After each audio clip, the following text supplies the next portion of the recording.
Yo, what is good, everybody? It's your boy Golden Falls, Golden What If, whatever you want to call me, and I am back. I'm back with a brand new start to a what if.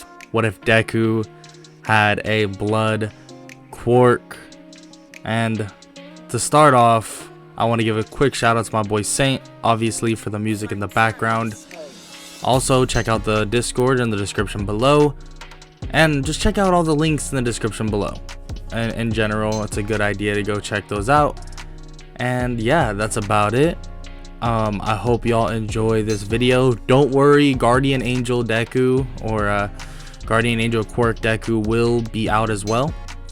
I'll most likely be posting that tomorrow, or yeah, tomorrow. So keep your eye out for that. And yeah, that's about it. And let's just get right into the what if. Let's get it. Izuku Midoriya was born and he seemed odd. Izuku had two different color eyes when his mother was holding him, and he was acting strange. The boy was acting odd, as if he was craving something that he didn't have.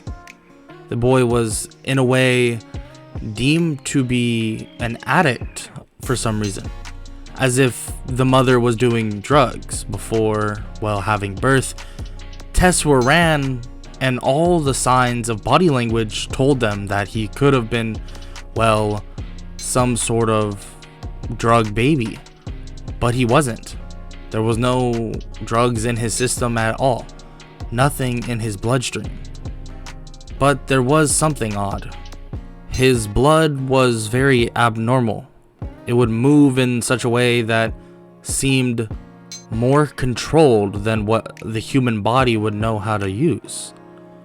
Doctors didn't have an explanation for this and maybe just chalked it up to, well, maybe his quirk was coming out a lot quicker than any normal child. And the mother, Inko Midoriya, began to think that as well. But the red eye definitely was unexplainable. It wasn't changing color. It was odd. It was like an anomaly. What was wrong with this child? At the age of 4, though, Izuku's quirk would finally show. The once happy-go-lucky kid that he was from, well, when he was born to, well, the age of 4 was really no more. He was acting strange. And one night, he had a terrible dream, and his mother came in, and well, there was blood everywhere. The blood began to spike and move around the room, and it seemed to be coming from Izuku. Izuku stands up and stares at his mother, and the red eye that was once there is bloodshot.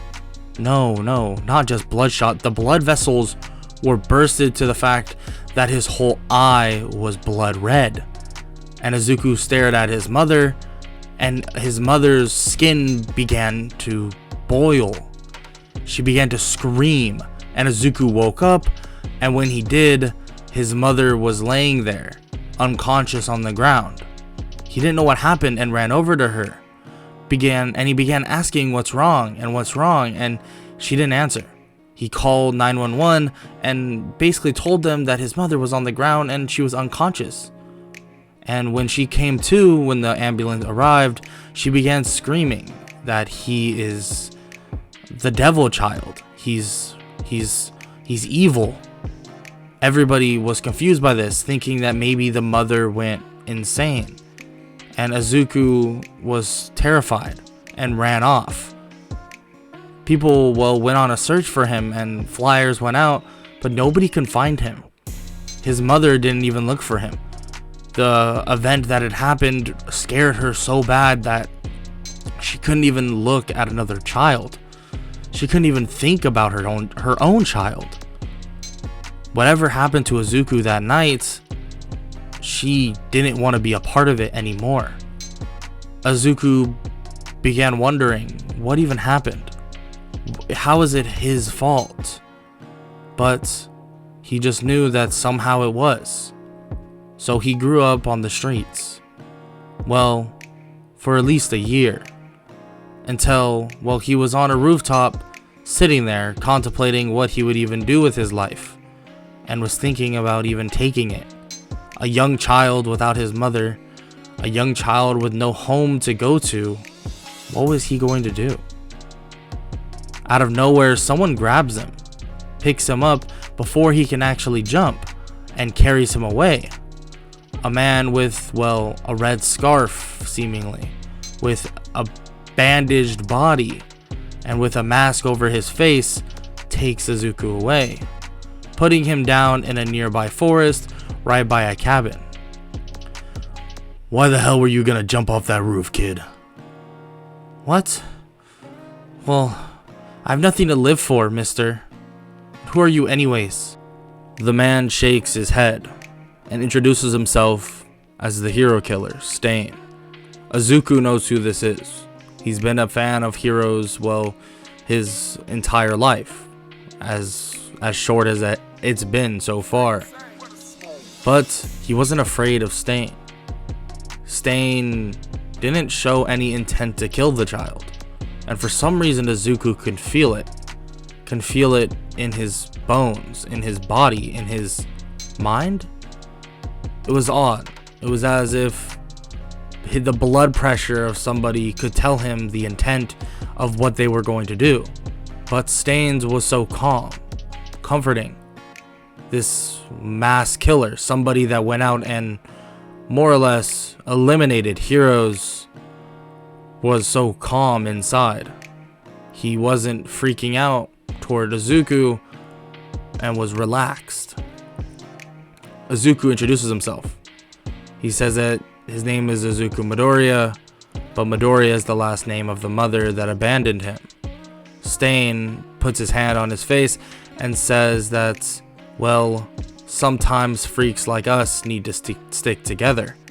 He brings Izuku inside his little cabin and says that he has an extra room. He planned to get an apprentice one of these days when he was unable to do the duty of, well, saving this society, but I guess this will do as well. Izuku enters the room and it's pretty beaten and battered, but it's not like he can complain. He's been sleeping on the streets and in sewers, so he doesn't, not one bit. And Stain tells him that he's just a kid, and that a kid needs to learn, well, how to defend himself first before he can do anything. Izuku is surprised by this and asks if Stain will train him. Stain nods and says that he has an agenda, but on his off time he will train him. So Izuku slowly but surely grows up, getting his training from Stain at the age of about 8. And it was simple things, basically how to use a blade, martial arts, and other various things. Stain realized that the boy has, well, insane potential. Far more than even Stain himself. The quirk that he possesses is unimaginable, and he doesn't even really know how to control it yet. Stain can't even imagine what damage he could do when he can control it. So Stain starts training him. He trains him in how to use his quirk all the way up until he's about 12 years old. And he learns pretty well. He begins learning the ins and outs of his quirk, the one that he never had analyzed by a doctor. And he began learning why his body was, well, like addicted to blood in a way. His body doesn't need blood, at least not intaking it, but he needs to use the properties of other people's blood to keep himself sane, or he'll boil his own blood. And that's what's been happening. And the lash out that he had against his mother fulfilled his quest for years. He boiled his mother practically inside out, basically tiding him over until now. But not being able to control his own quirk and use it on others, or slowly use it on himself, hurts him, makes his body, well, worse. There's drawbacks to this that he had to learn on his own, and during the training he even found this out. Stain even sacrificed, well, a day or two of himself so that the boy could, well, in a way, feed. Izuku slightly used his quirk on Stain, which put him out of commission for a little while. Not out cold by any means, he could do things around his cabin, but he wasn't able to go out at full strength. Izuku profusely apologized about it, but Stain says that now they know. Now they know that this is proof that Izuku is ready to go out. They don't know the extent to his quirk, but they do know the drawback. And they don't know how strong it can actually get. So, at the age of 13, Izuku goes on his first, well, escapade with Stain.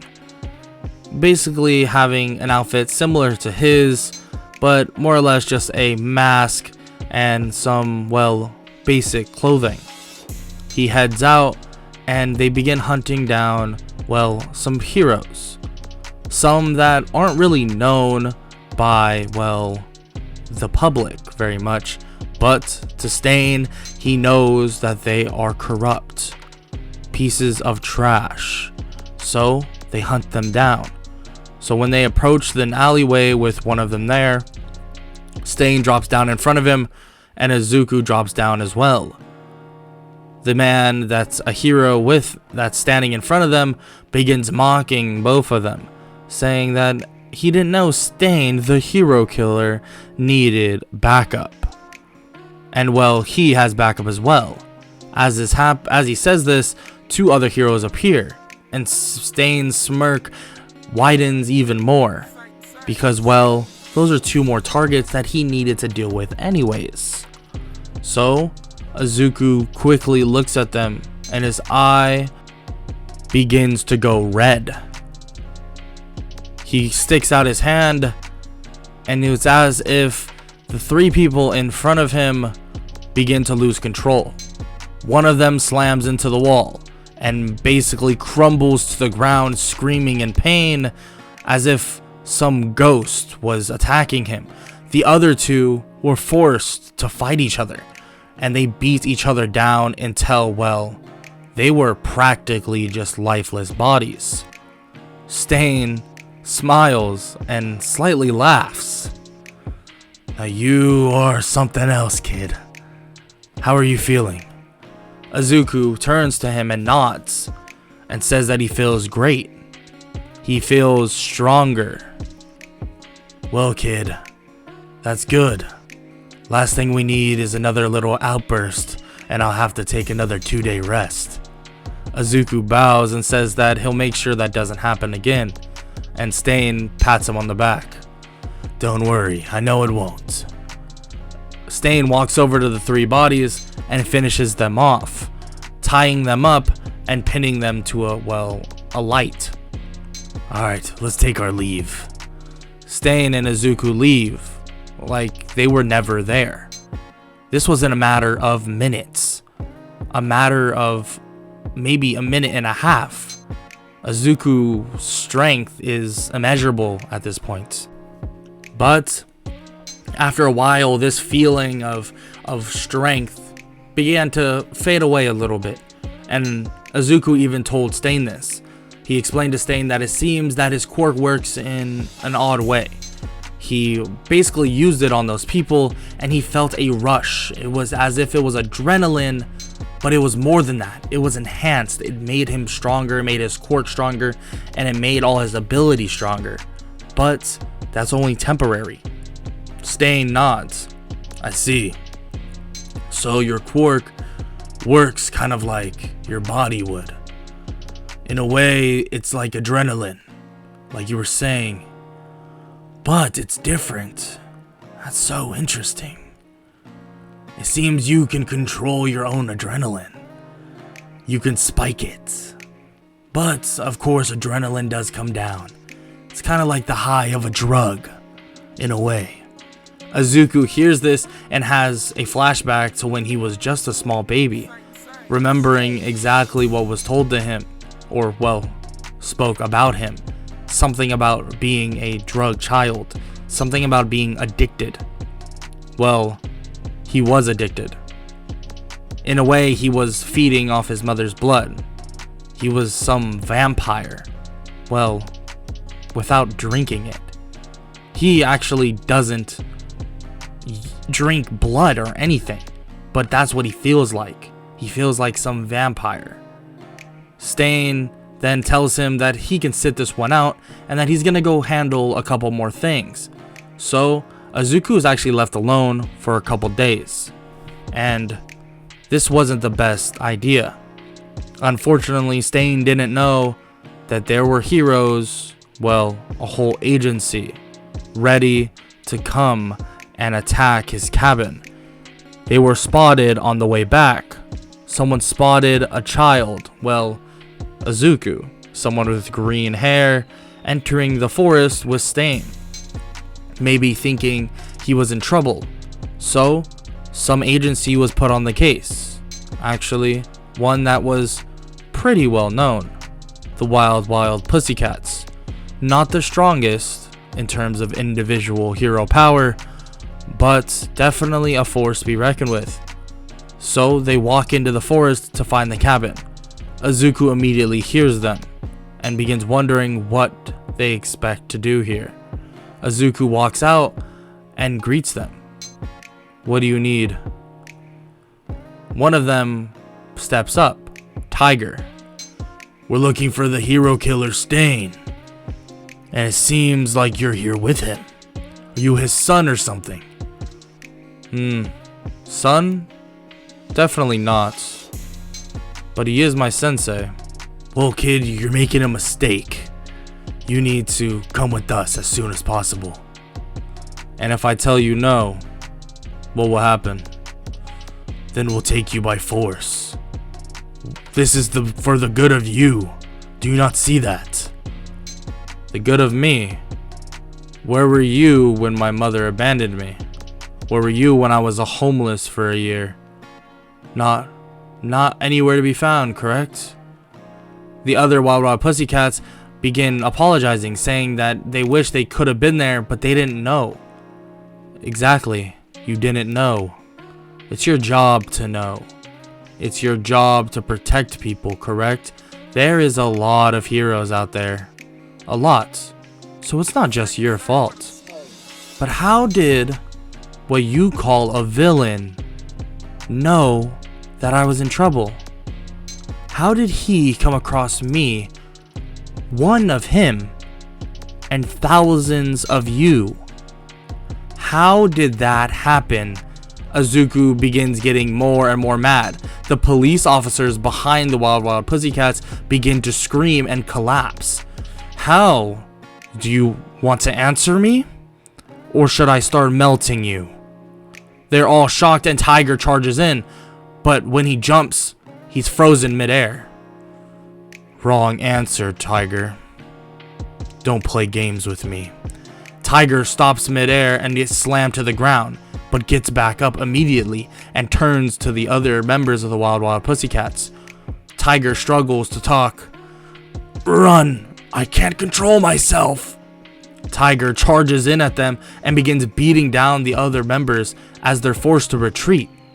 Izuku controls them all and throws them out of the forest, but that's where he tests his limits. The range of his Blood Quirk is not as far as the outskirts of the forest, and unfortunately they get away. Stain is actually in a nearby tree. He saw everything. He actually was just getting back and was gonna come to help, but he jumps next to Izuku. Now that's impressive, kid. We need to leave. I have another place, don't worry. Yup, whatever you say. Izuku and Stain leave once again, but this time they're on high alert. The day after they leave, actually tons of more heroes arrive at the scene, and Izuku Midoriya is not deemed as missing anymore, but as a threat, as a villain. Izuku even sees this on the news. He's walking through the city with a hoodie on, gathering food for both him and Stain, and he scoffs at this. Yeah, villain. Sure. Who cares? He walks through this place, a dark alley, and begins hearing a girl screaming for her life, and he walks over slowly to see two guys grabbing her and trying to force themselves onto her, and she begins crying. Quickly, he basically makes them both stop and pins them both to the wall. Now, what do you two think you're doing? They look at him as his hood drops from his head, and their eyes grow wide. You're that kid. You're that Izuku kid. They're terrified. He's made a name for himself, someone that can take out the wild pussycats single-handedly without even seemingly raising a finger is a threat.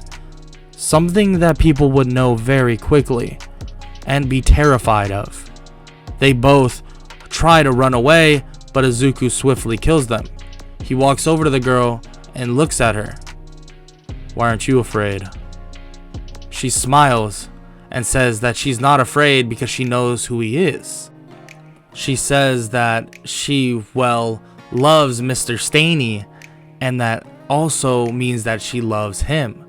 Someone that can control blood. Someone that loves blood like her. She smiles and says that asks if she can cut him. And Izuku's confused. You can't cut me. I actually haven't seen myself bleed in a long time. I don't even think blood pours out of me at this point. So, here, I'll even do you a favor. Izuku takes the knife from, in her pocket and cuts himself. And no blood even spills out. See? But I can control that as well. Out of nowhere, blood begins to pour out at an extreme rate, and she is gawking at it. She's confused, but also stunned by what he just did. Immediately, the blood then joins back with his body. Like you said, I can control blood. I guess that's a simple way of putting it. I think you would be an interesting, help for Mr. Stain. Or what do you call him? Mr. Staney? You should come with me. She begins to get excited and jump for joy. But as she does that, Izuku knocks her out and takes her away. Yeah, I don't trust her big mouth to, keep this secret. He takes her all the way to Stain's hideout. I guess both of their hideouts. And throws her on the ground. Izuku then explains to Stain what he saw and who she is, and that she may be able to help them out. Stain looks at him weirdly, but then nods. Alright kid, I trust your judgment, but don't and do not mess this up. Izuku then changes the path of her bloodstream and rushes it to her brain, and she wakes up instantly. Don't move so fast. You'll faint again if you stand up quick. Izuku helps her up slowly and points at Stain. That's who you're looking for, correct? Mr. Staney? Izuku slightly mocks her, and she gets mad about it. Mr. Staney? What the hell? Is that what she calls me? You should have left her in the alleyway. Izuku starts laughing, and, the girl, Himiko Toga, introduces herself. And then says that leaving a young lady in an alleyway all by herself is not very, gentlemanlike. Izuku rolls his eyes, and Stain says that he already regrets this, and they both walk in. She tags along and skips into the cabin.